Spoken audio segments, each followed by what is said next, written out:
Il envoya sa parole et les guérit. Il envoya sa parole.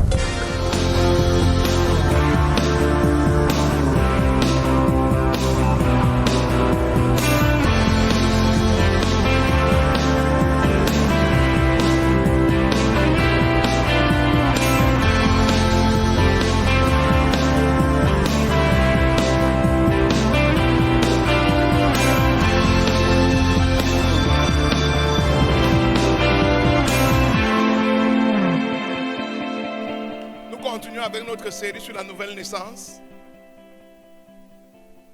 Et nous allons ce soir voir un autre fruit de l'esprit que quand nous manifestons, ça démontre la palpabilité de notre nouvelle naissance.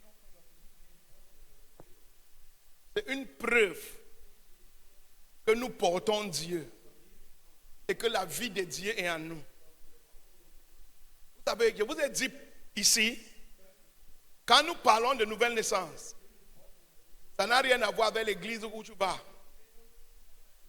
Ça n'a rien à voir avec le groupe où tu travailles. Ça n'a rien à voir avec ce que tu donnes à l'église. La nouvelle naissance, c'est une transformation de ta vie à l'image de la vie de Dieu. Par le Jésus que tu as reçu par son esprit qui habite en toi. Où tu prends une décision d'aligner ta vie avec Dieu. Et l'esprit qui est en toi que tu as reçu prend ta décision et t'aide à t'aligner. Et quand on te regarde faire, opérer, agir, on dit que ce n'est plus toi, tu as changé. Il y a quelque chose qui ne va plus. Tu n'es plus la même personne. C'est la preuve que tu es né de nouveau. Parce que quand tu nais de nouveau, l'ancien toi part. Et le nouveau toi vient. Si tu es né, si tu es à l'église, tu es baptisé et tu as toujours ton même caractère d'avant, tu ne connais pas encore Dieu. Et Dieu ne te connaît pas encore. Quand on dit que Dieu connaît quelqu'un, quand on dit que Dieu marche avec quelqu'un, ou quand on dit que quelqu'un marche avec Dieu, nous parlons de cette transformation. Quand tu changes, et quand les événements, les situations, les crises arrivent, le nouveau caractère qui se manifeste, c'est le Dieu que tu portes, et c'est le Dieu qui te connaît. Dieu ne me connaît pas parce que je suis Charles Passot. Dieu ne me connaît pas parce que je suis apôtre. Dieu ne me connaît pas parce que j'ai fait les croisades. Dieu me connaît quand mon caractère se manifeste.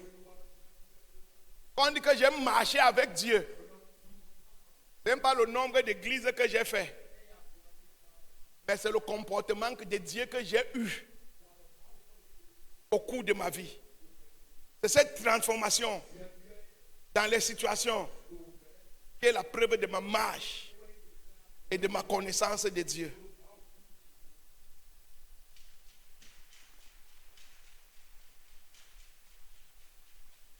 Quand on dit que Élie a marché avec Dieu, Enoch a marché avec Dieu, c'est des gens qui se sont tellement alignés avec Dieu que leur vie n'existait plus. Mais nous avons des gens aujourd'hui dans certaines églises, ce n'est pas ici. Ils sont à l'église depuis 20 ans, mais ils n'ont jamais fait un pas avec Dieu. Jamais. Mais ils sont à l'église depuis 20 ans, mais un seul pas avec Dieu, ils n'ont jamais fait. Il vaut mieux marcher avec Dieu que de courir avec l'église.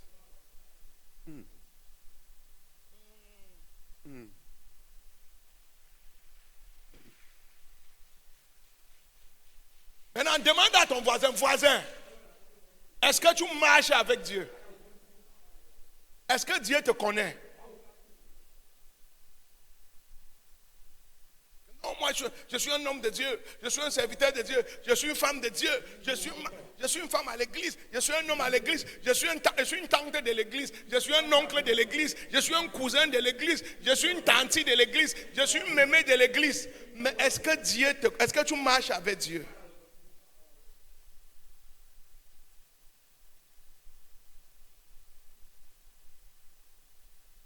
Parce que si tu n'es pas né de nouveau, l'église devient un théâtre. Le plus important et la seule chose qui est importante pour tout ce que nous faisons, c'est que les gens soient nés de nouveau. People should be born again. La preuve que moi j'ai marché avec Dieu,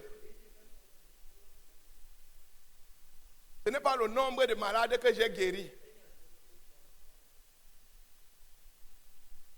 La preuve que j'ai marché avec Dieu, c'est le nombre d'heures que j'ai pu passer en prière pour intercéder pour vous. C'est le nombre de fois que je pouvais me fâcher et j'ai refusé de me fâcher à cause de Dieu. C'est le nombre de fois que j'ai voulu prendre une décision bizarre et je me suis abstenu parce que ça ne plaît pas à Dieu. C'est ça qui est ma marche. Quand quelqu'un marche avec Dieu, c'est ça qui est sa marche. Je peux construire les églises, je peux construire les écoles, alors que l'argent n'est pas propre. Et je peux couvrir ça avec le nom de Dieu. Vous me suivez? Mais la vraie marche est ce qui vient de ton cœur. Les décisions que tu prends, les positions que tu prends, les réactions que tu as, comment tu peux pardonner, comment tu peux t'aligner, comment tu réagis encore maintenant, comment les choses, quand on te fait du mal, comment la douleur la tombe sur toi, combien de temps ça fait sur toi. C'est ça qui est la marche avec Dieu.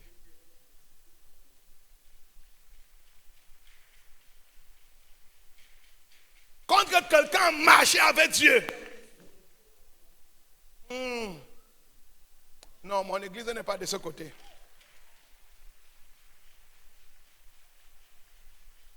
Maintenant, demande encore à ton voisin, est-ce que tu marches avec Dieu?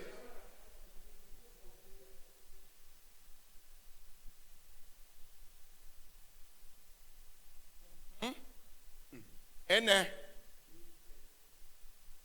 pour ça que ce mois, on vous apprend la patience, la bonté, l'amour, la générosité. Pourquoi? Parce que ce sont ces preuves en toi qui prouvent que Dieu habite en toi et que tu habites en Dieu. Le reste, c'est le don de Dieu. Mais Dieu lui-même, c'est quand tu marches avec lui dans ton caractère.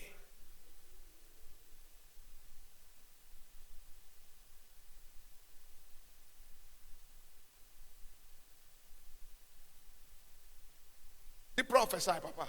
Prophesy, papa. Dis go deeper. Go deeper.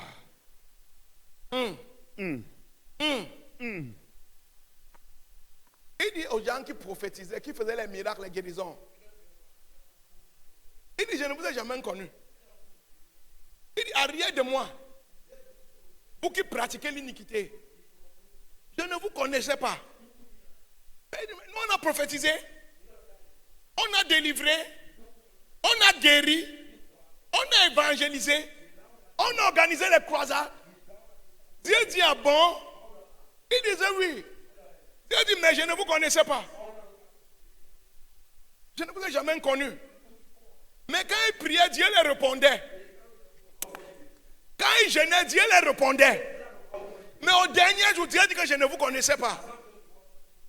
Parce que la connaissance n'est pas dans ce que le Saint-Esprit fait avec toi. La connaissance est dans ce que le Saint-Esprit fait dans toi. C'est profond, papa.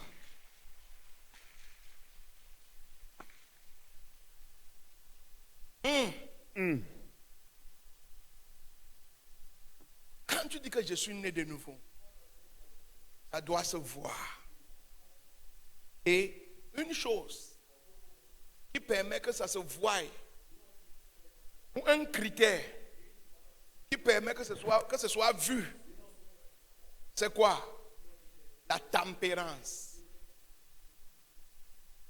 Dis à ton voisin la tempérance. La tempérance. Si ton voisin ne sourit pas, change de voisin. Dis à ton voisin la tempérance. La tempérance. La tempérance, c'est quoi?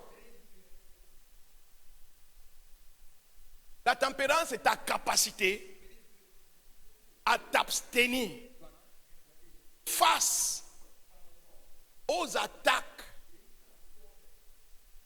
aux humiliations, aux déceptions, aux blessures, aux offenses causées par le monde extérieur, qui peut t'amener à devenir un diable. Mais parce que tu as l'Esprit de Dieu, face à toutes ces choses, tu réussis à te maîtriser, à ne pas exploser comme un démon et à continuer à t'aligner dans la parole de Dieu. Je reprends. La tempérance, c'est ta capacité à te maîtriser, à maîtriser tes réactions, ton esprit, tes décisions. Quand tu es offensé, blessé, attaqué, humilié, ridiculisé, et tu atteins un niveau où tu dois exploser, mais à cause de l'esprit qui est en toi, là où les autres personnes auraient explosé, toi tu réussis à te maîtriser et à t'aligner avec la volonté de Dieu.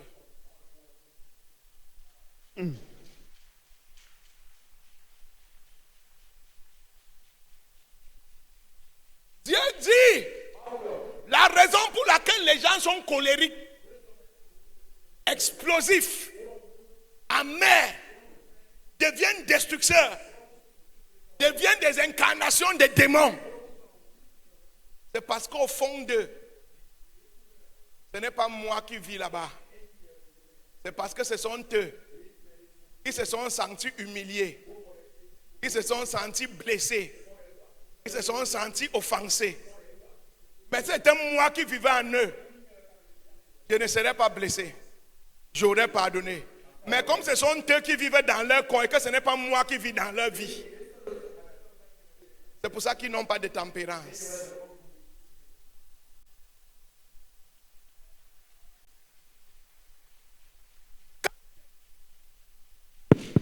Quand Dieu est en toi et que tu t'es donné vraiment à Dieu et que tu as reçu Dieu, c'est que les hommes ne peuvent pas rester calmes. Toi, tu vas trouver la force de te maîtriser, d'être calme. Toi, seulement entends quelqu'un faire comme ça.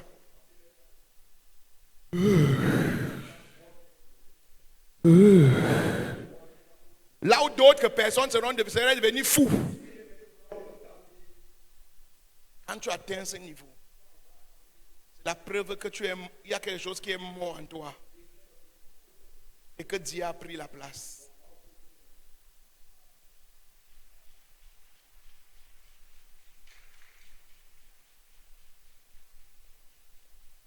1 Corinthiens 10, verset 13. 1 Corinthiens 10, verset 13. Aucune tentation ne vous est survenue qui n'ait été humaine. Et Dieu, qui est fidèle, ne permettra pas que vous soyez tentés au-delà de vos forces. Mais avec la tentation, il préparera aussi le moyen d'en sortir afin que vous puissiez la supporter. Il y a l'esprit en toi. Tout ce qui vient vers toi, qui va arracher tes cheveux là, tout ce qui vient vers toi, que tu crois que ça peut te tuer, tout ce qui vient vers toi, qui te mène à réagir comme si tu veux tuer quelqu'un. Dieu dit que c'est parce que ce qui doit t'aider n'est pas là. Saint-Esprit.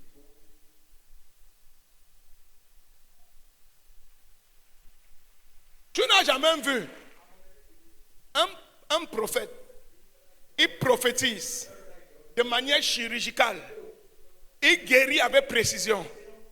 il délivre. Mais il sort là, il gifle un fidèle.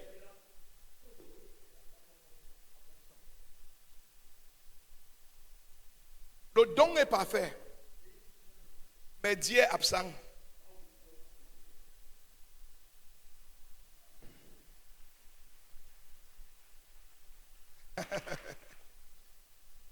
Tu vois que quelqu'un attrape sa femme, il boxe et il parle en langue.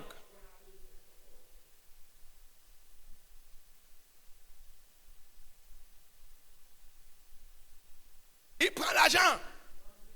Il ne donne pas l'argent de l'école ni l'argent de popote. Et il parle en langue.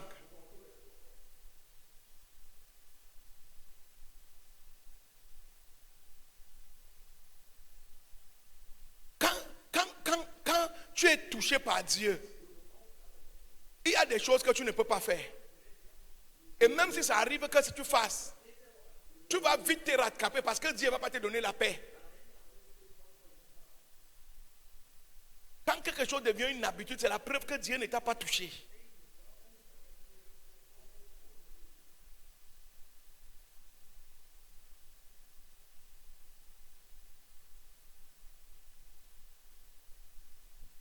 La tempérance, c'est la maîtrise face aux situations, face aux humiliations, face aux attaques. Tu as la capacité parce que tu connais ton Dieu. Tu connais ton Dieu. Tu es calme. Et tout le monde est étonné que comment tu peux être calme. Parce que tu sais que ceux qui aiment Dieu, tout concourt pour leur bien. Quand tu es vraiment quelqu'un qui aime Dieu, tout ce qui t'arrive, en bien ou en mal, va tourner à ton avantage tôt ou tard. Yes.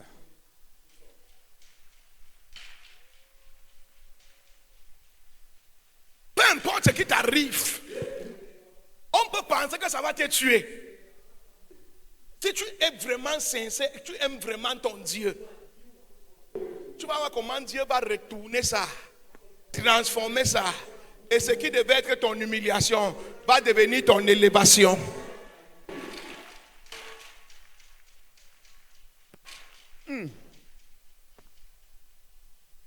Proverbe 29, verset 11. Proverbe 29, verset 11.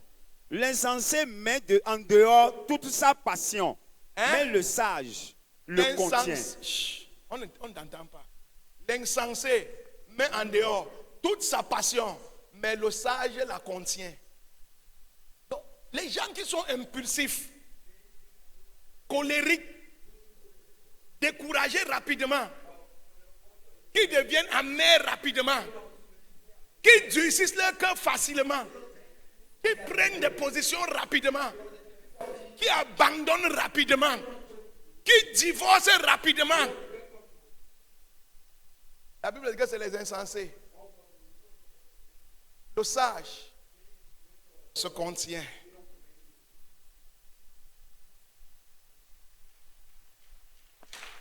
Le sage supporte. Le sage maîtrise. Le sage attend. Ce matin, nous allons voir quelques angles de la vie où Dieu espère qu'un enfant de Dieu doit pouvoir se contenir, doit pouvoir être patient. Un enfant de Dieu doit avoir la tempérance, la maîtrise de soi. On va voir 3 ou 4 dimensions, angles de la vie, où le diable éprouve les chrétiens et Dieu regarde si les chrétiens vont passer le test. Et après aujourd'hui, Dieu va te connaître jusqu'à connaître ton adresse. Amen. Et toi-même, tu vas connaître Dieu et tu seras fort. Amen. Est-ce que tu peux acclamer encore ce Jésus?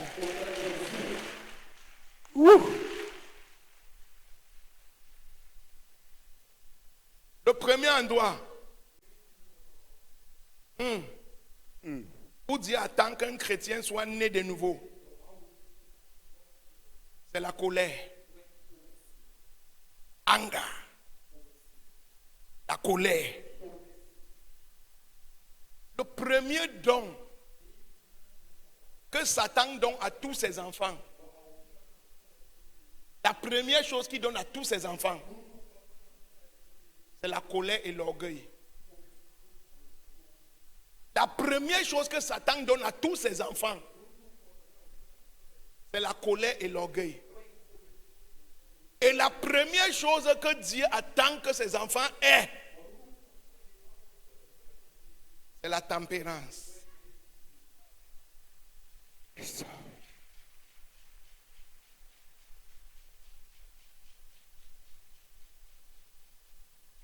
Quand tu es quelqu'un de colérique, tu vas tout perdre dans ta vie. Tu vas tout détruire dans ta vie. Même ce que Dieu a arrangé et t'a donné fatal, toi-même tu vas détruire avec la colère. La colère est tellement dévastatrice que quand tu es en colère, Satan passe se reposer. La colère va faire le travail à la place de Satan. À cause de la colère, les gens ont abandonné les hommes et les femmes de leur destinée. À cause de la colère, les gens ont abandonné les patrons que Dieu les avait donnés. À cause de la colère, les gens ont insulté leur maman et leur papa et ont eu des malédictions. À cause de la colère, les mamans ont maudit leurs enfants. Aujourd'hui, les enfants souffrent, les mamans souffrent. À cause de la colère, les gens sont allés trahir l'alliance en commettant les infidélités dehors. À cause de la colère, les gens ont détruit jusqu'à tuer certaines personnes qui sont dans la tombe aujourd'hui. À cause de la colère.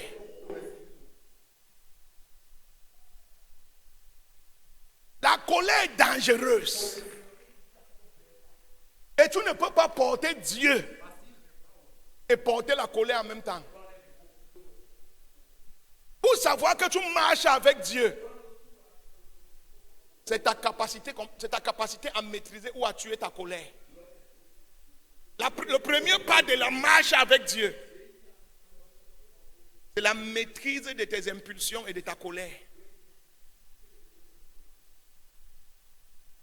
Quand on dit que celui-ci marche avec Dieu,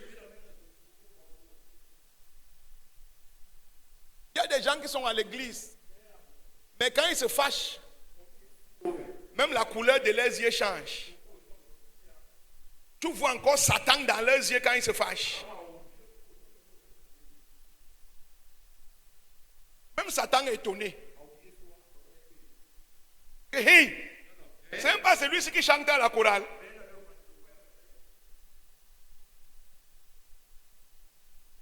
Satan dit que les démons, venez voir quelque chose, venez. Regardez comment l'enfant de Dieu là me ressemble. C'est fort. Satan même est étonné. La colère détruit.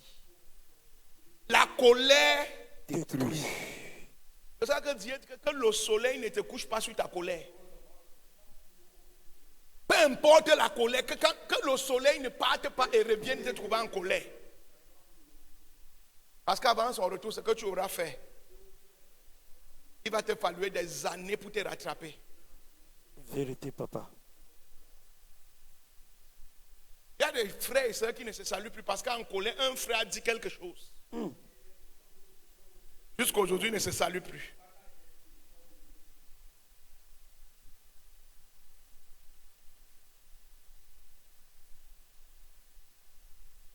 Tout le monde a la colère. Tout le monde qui ne connaît pas Dieu a la colère en lui. Vérité. Tout le monde qui ne connaît pas Dieu a la colère. Tout le monde. Mais quand tu connais Dieu, Yes, sir. l'Esprit de Dieu et ta décision t'aident à assujettir la colère là en toi. La haine là en toi. L'amertume là en toi. Tu guéris. Yes, sir. C'est la preuve que tu es né, tu marches. Ecclésiaste 10, verset 4. Ecclésiaste 10, verset 4. Si l'esprit de celui qui s'élève contre toi, si l'esprit de celui qui domine s'élève contre toi, ne quitte point ta place, car le calme prévient de grands péchés. Attends un peu. Ma version dit que si ton patron, si ton boss se met en colère et fait des choses contre toi, toi ne te mets pas en colère. Ne te mets pas en colère. Car si tu ne te maîtrises pas et tu ne ripostes pas la colère, ce que tu vas faire là, tu seras perdant à vie. Mais si tu as réussi à te maîtriser, tu vas tuer beaucoup de mauvaises choses rien qu'avec la maîtrise.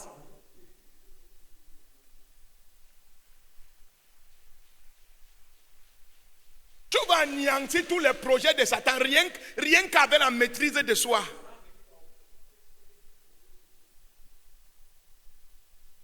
Ton mari parle, tu parles. Ton patron parle, tu parles. Ton grand-père parle, tu parles. Ton père parle, tu parles. Tu es en colère.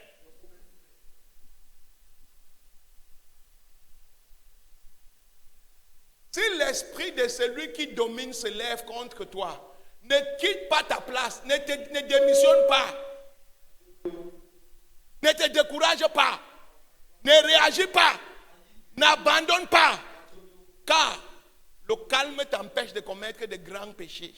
Yes, sir. Merci, papa, pour l'enseignement de ce soir.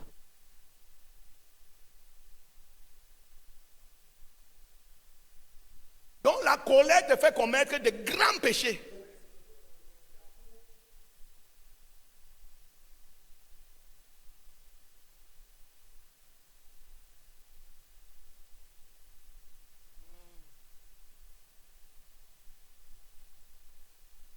Le volume est bon jusqu'ici. Oui, papa.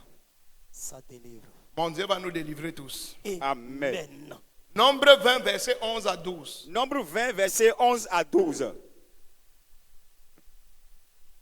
Puis Moïse leva la main et frappa 2 fois le rocher avec sa verge. Il sortit de l'eau en abondance. L'assemblée but et le bétail aussi. Alors l'Éternel dit à Moïse et à Aaron, parce que vous n'avez pas cru en moi pour me sanctifier aux yeux des enfants d'Israël, vous ne ferez point entrer cette assemblée dans le pays que je lui ai donné. Quelqu'un dit c'est fort. C'est fort. Voici Moïse. Dieu lui a dit parle au rocher. Mais comme Moïse était énervé contre Israël, Moïse était en colère. Est-ce que Moïse avait raison de se fâcher? Oui. Est-ce que Israël avait tort? Oui. Est-ce que Moïse avait trop supporté? Oui. Est-ce que Moïse avait déjà trop digéré? Oui. Est-ce que Moïse avait raison? Oui. Mais la Bible dit, dans la colère, au lieu de parler, il a tapé. Et quand il a tapé, l'eau est sortie. Quand tu es en colère, même quand tu gagnes, tu n'as pas gagné. C'est fort. Quand tu es en colère, Yes, sir. quand tu es fâché, Yes, sir. même quand tu obtiens ce que tu veux et que ce n'est pas la colère, Dieu dit à Moïse, Yes, sir. parce que tu ne m'as pas sanctifié, parce que tu ne m'as pas honoré, que tu avais raison, je m'en fous. Hey, Que tu aies obtenu ce que tu voulais, je m'en fous. hey. La destinée que j'avais pour toi est annulée. C'est fort. Il y a des gens parce qu'il a la colère et l'eau a coulé. Il est content. L'eau, ce n'est que pour étancher la soif. L'objectif, ce n'est pas l'eau. L'objectif, c'est la terre promise. Voilà ça.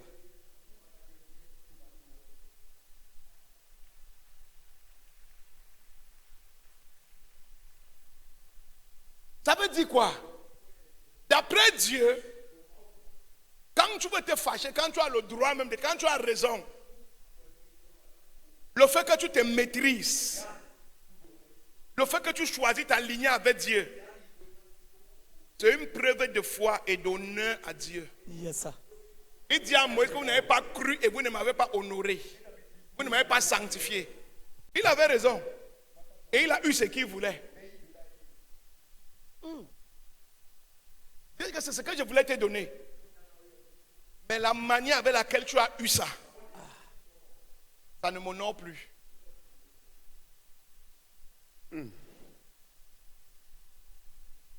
L'enseignement de ce soir délivre, papa. Merci pour l'enseignement. Est-ce que j'ai de la foi de quelqu'un ici? Oui, papa. Quand on dit que marcher avec Dieu n'est pas facile, ce n'est pas courir à l'église qui est marcher avec Dieu. Marcher avec Dieu. Voilà comment on marche avec Dieu.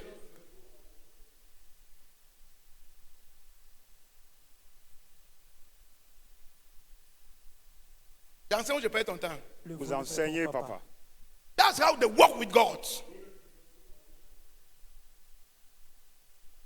Le plus grand combat spirituel, ce n'est pas les démons. Le plus haut niveau du combat spirituel, c'est de marcher avec Dieu. Yes, sir.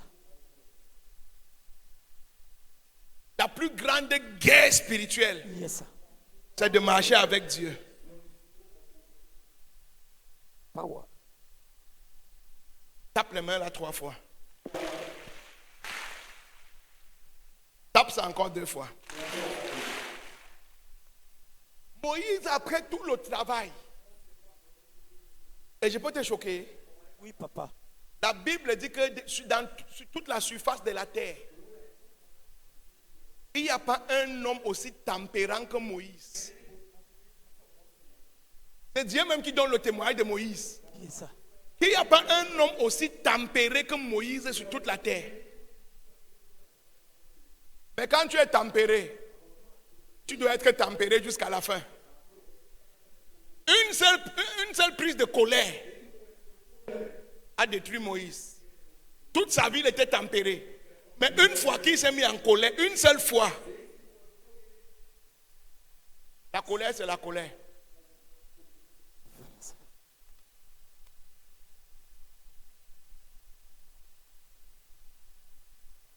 C'est fort. Reçois l'esprit de la tempérance. Je reçois ça. Reçois l'esprit de la tempérance. Je reçois ça. Reçois l'esprit de la tempérance. Reçois l'esprit de la tempérance. Je reçois ça. Est-ce que tu peux acclamer encore ce jour?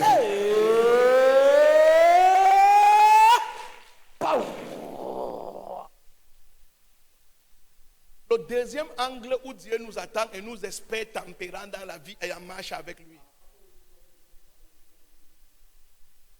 c'est dans nos désirs et dans les choses qui nous séduisent.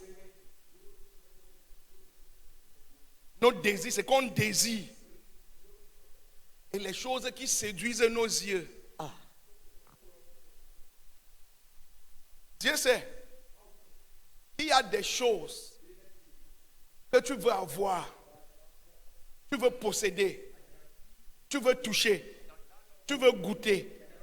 Tu veux manger. Yes, sir. Et tu désires ça de tout ton cœur. Et le diable a utilisé ce désir pour renverser plus d'une personne.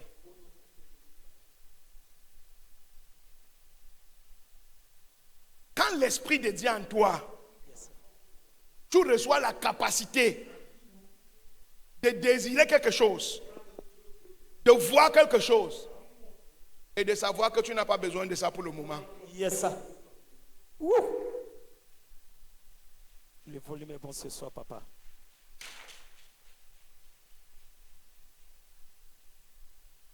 Moi, j'ai connu un homme de Dieu à l'époque. Pour acheter une voiture, il a compromis le ministère. Le désir, la séduction.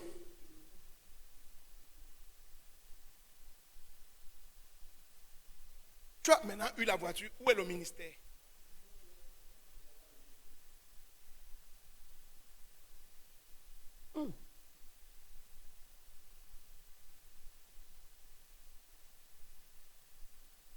Tu regardes les choses. Et tu sais que ça, c'est pas pour moi. Ça ne m'appartient pas. Je n'ai pas besoin de ça pour le moment. Mais tu vas tout faire pour avoir alors que ce n'est pas encore ton temps. Dieu même va laisser que les choses là viennent.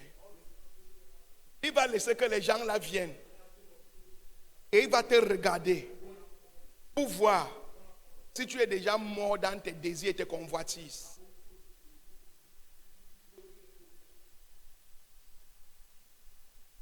Si tu as 100 000 de salaire et tu peux acheter la veste de 200 000, ce n'est pas la sorcellerie.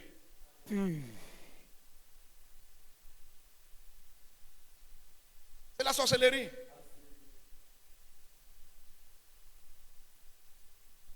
Tu habites une maison de 40 000. Tu n'as pas de terrain. Et tu peux acheter la greffe de 150 000. Voilà ça. Naturel. Brésilien. Tu n'as pas de terrain. Tu n'as même pas de bon drap dans ta maison. Mais tu as la greffe de 150 000. C'est fort. Même Dieu est dépassé. Yes, ça. Azé Internet.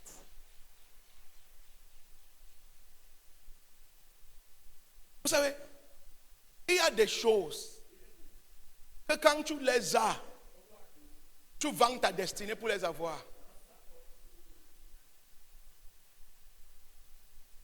Ce n'est pas encore ton temps. Si tu te forces à les avoir, Yes, ça. tu vends ta destinée, tu vends ta dignité pour avoir. Vérité, papa. Et pour récupérer cette dignité, Hey, pour récupérer cette destinée, hey. si Dieu n'est pas avec toi, c'est fini. C'est fort.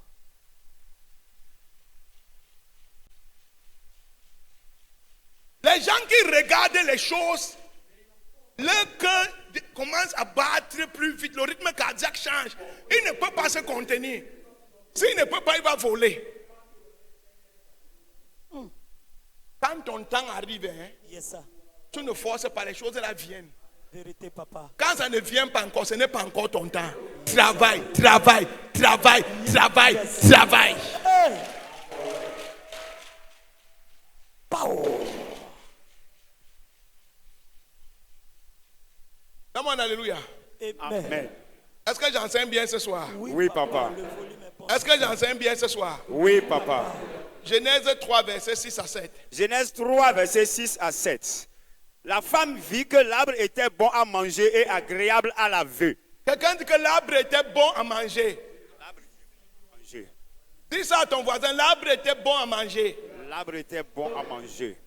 Les gens qui partent partout, ils veulent seulement gagner, gagner, gagner, profiter, profiter vite, gagner vite, profiter vite. Et à manger, je dois trouver à manger, je dois trouver quelque chose, je dois prendre, je dois avoir, je dois...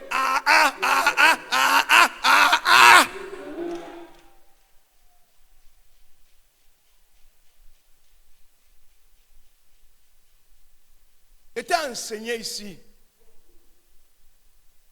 Partout où tu pars pour travailler, ce n'est pas pour chercher l'argent. C'est pour apprendre le travail.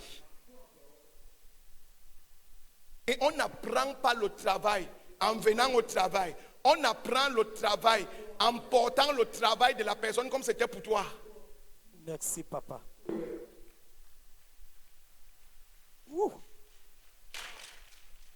Dès que tu pars quelque part, l'argent, là, tu vas quitter là-bas sans l'argent et sans rien.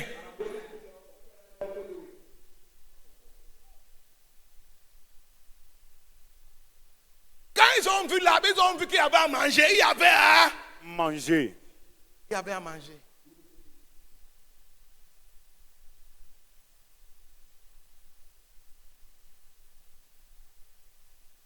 Ils étaient partis là-bas pour écouter Dieu, pour faire le travail de Dieu, pour entretenir mais sans toucher. Ils ne perdaient pas le jardin. Vérité, papa. Ils ne perdaient pas l'autorité. Vérité, papa. Chaque fois que tu entres quelque part et ton nez sur l'argent, tu vas perdre ta place, Vérité. tu vas perdre ton autorité et tu vas perdre la gloire.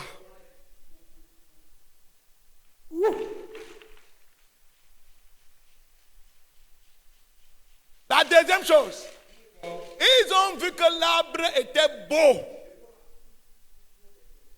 Mon frère, Yes, sir. ma soeur, Yes, sir. la chaussure là, ce n'est pas encore pour toi. Hey. La greffe là, ce n'est pas encore pour toi. Yes, sir. Le mari là, ce n'est pas pour toi. Yes, sir. La femme là, ce n'est pas pour toi. Yes, sir. Les habits là, ce n'est pas pour toi.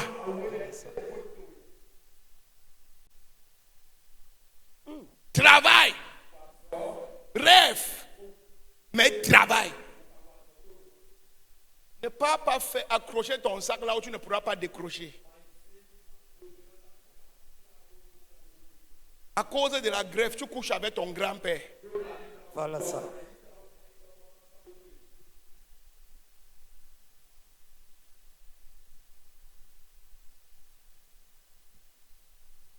Dis attends que les enfants de Dieu, celui qui est né de Dieu, soit capable de voir ces choses et dire demain m'appartient.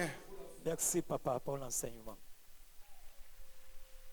Demain Appartient. Aujourd'hui c'est pour vous, mais demain c'est pour nous. Yes, sir. Woo.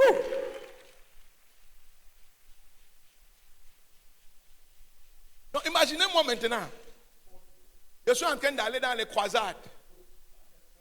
Et parfois pour venir faire culte dimanche, je dois prendre 2, 3 avions pour essayer d'être ici le dimanche. Je me lève maintenant. Je dis que comme papa est un le jet, papa au lieu de pouvoir le jet, moi aussi je dois tout faire pour avoir le jet.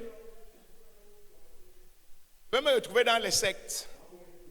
J'aurai les jets et j'aurai perdu mon statut, perdu ma gloire et perdu Dieu. À cause de quoi?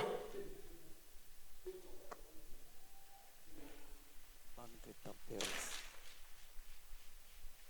Je célèbre les jets. J'ai déjà la grâce de prendre l'avion. Avant même la voiture, je n'avais pas. Aujourd'hui, je prends l'avion. Je dis déjà merci à Dieu pour l'avion que je prends. Yes. Hey. Yes, sir. Maintenant, je travaille. Quand le temps du jet va venir, Yes, sir. je ne veux même pas dépenser 5 francs. Quelqu'un va me donner. Quelqu'un va me donner. Yes. Power. Et je ne suis pas jaloux de son jet. Non, non, non. Je suis content. Je célèbre, je prie que Dieu le protège, que rien n'arrive quand il entre dedans. Amen. C'est son temps. Mon temps arrive. Yes, sir. Le volume est bon ce soir, papa. Moi, je sais que ce n'est pas encore mon temps. Je sais. Je n'ai pas besoin de dire que j'ai la foi, que j'aurai ça demain. Je sais. Maintenant, ce n'est pas encore mon temps de faire ça. Mais mon temps n'est plus loin. Yes, sir. Yes, sir. La puissance de tempérance. Alléluia. Amen. Je dis que le temps vient et le temps est déjà venu. Yes, sir. Mais c'est en train d'arriver, mais c'est déjà venu. Yes, sir. Que celui qui a les oreilles pour comprendre, comprenne. Le temps arrive, mais c'est déjà venu. Marche comme ça. Tu n'envies personne. Yes, sir. Ce que Dieu te donne, tu es content. Yes, sir. La convoitise est un test que Dieu utilise pour voir si tu es né de nouveau.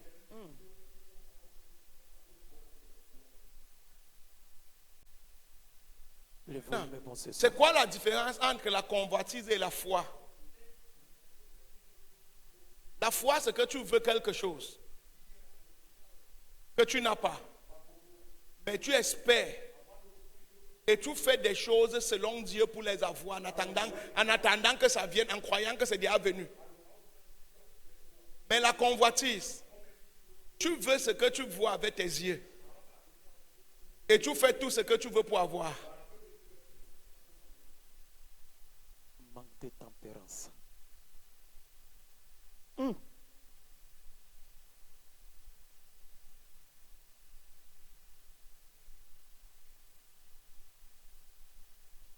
Et Vivia, Et Vivita.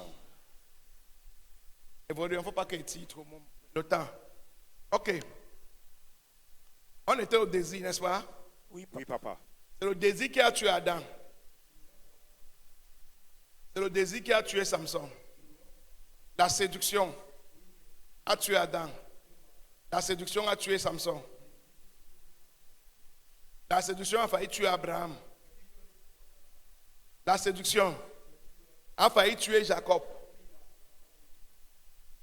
La séduction a failli tuer David. C'est dangereux. Mais il y a une force en toi pour te retenir. Merci, papa. Quelqu'un touche ton voisin, dis voisin. Voisin, À retenir. à retenir.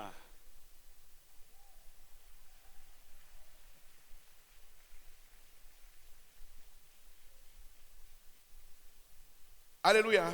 Amen. Et le troisième point que je te donne aujourd'hui, c'est la gourmandise. Voilà ça. D'où nous, Moudika. D'où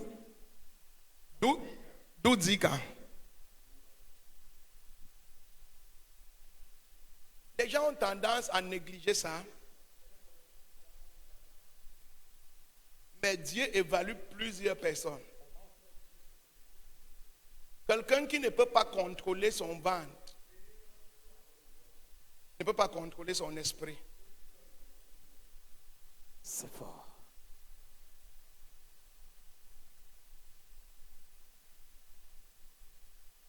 Il y a des gens qui ne peuvent pas gêner jusqu'à midi. Son corps tremble comme ça, comme s'il allait mourir.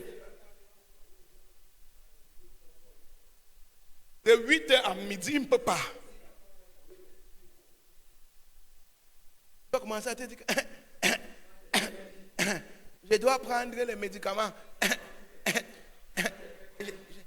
Ulcère Ulcère d'estomac. Il doit manger un peu quelque chose.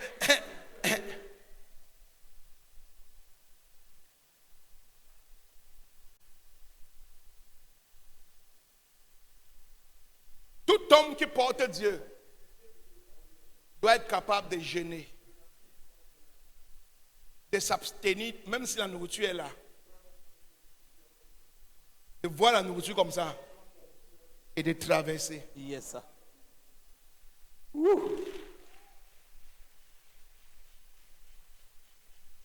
Un corps qui est chargé de nourriture ne peut plus laisser Dieu se mouvoir. Un corps qui est plein de nourriture ne peut plus laisser Dieu se mouvoir. La nourriture est l'ennemi de Dieu dans ta vie.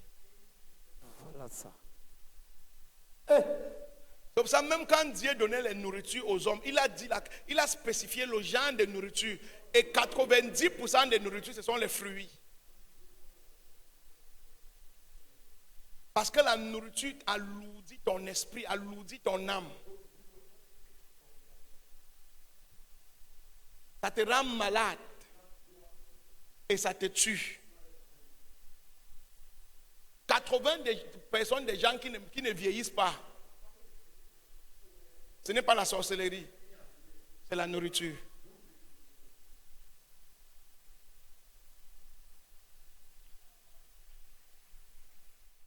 Il envoya sa parole et les